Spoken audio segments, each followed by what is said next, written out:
అందరికీ నమస్తే. Welcome to Sakshi education. This is Ram. 2025 December మరియు 2026 జనవరి ఈ 2 నెలల్లో అంటే రానున్నటువంటి ఈ 2 నెలల్లో కేంద్ర మరియు రాష్ట్ర ప్రభుత్వాల నుంచి విడుదల కానున్నటువంటి అవకాశం ఉన్నటువంటి ముఖ్యంగా ఇక్కడ అభ్యర్థులు గమనించవలసిన విషయం ఏంటంటే ఈ 2 నెలల్లో విడుదల కావడానికి అవకాశం ఉన్నటువంటి ప్రభుత్వ ఉద్యోగాలకు సంబంధించిన నోటిఫికేషన్స్ ఏవైతే ఉన్నాయో ఎక్స్పెక్టెడ్ సంబంధించినటువంటి నోటిఫికేషన్స్ అనమాట. వాటి గురించి ఈ వీడియోలో పూర్తిగా తెలుసుకునేటువంటి ప్రయత్నం చేద్దాము. ముందుగా ఈ వీడియోని చూస్తున్నటువంటి ప్రతి ఒక్కరు కూడా ఈ వీడియోని తప్పకుండా లైక్ చేయండి.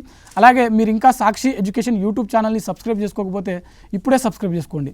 అయితే మనకు ఒకసారి స్టాఫ్ సెలక్షన్ కమిషన్ నుంచి చూసినట్లయితే స్టాఫ్ సెలక్షన్ కమిషన్ నుంచి జీడీ కానిస్టేబుల్ సంబంధించినటువంటి ఉద్యోగాలు మనకు దాదాపుగా 60,000కు సంబంధించినటువంటి ఒక నోటిఫికేషన్ రావడానికి అవకాశం ఉందని చెప్పి గతంలో మనం చెప్పుకున్నాము. సో వాటికి సంబంధించిన నోటిఫికేషన్ ఈ డిసెంబర్లో విడుదలవడానికి అవకాశం ఉంది అని చెప్పి కూడా మనం గత వీడియోలో అనేది డిస్కషన్ చేయడం జరిగింది.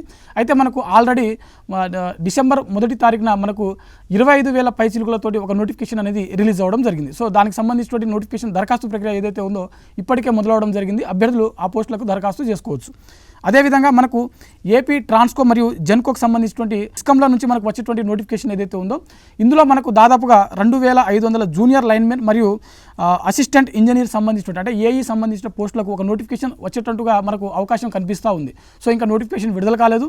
దీనికి సంబంధించినటువంటి అంటే ఏఈ మరియు జూనియర్ లైన్మెన్ సంబంధించిన నోటిఫికేషన్ ఏదైతే ఉందో దాదాపుగా 2,500 పోస్టులతో ఒక నోటిఫికేషన్ రావడానికి మనకు అవకాశం కనిపిస్తూ ఉంది.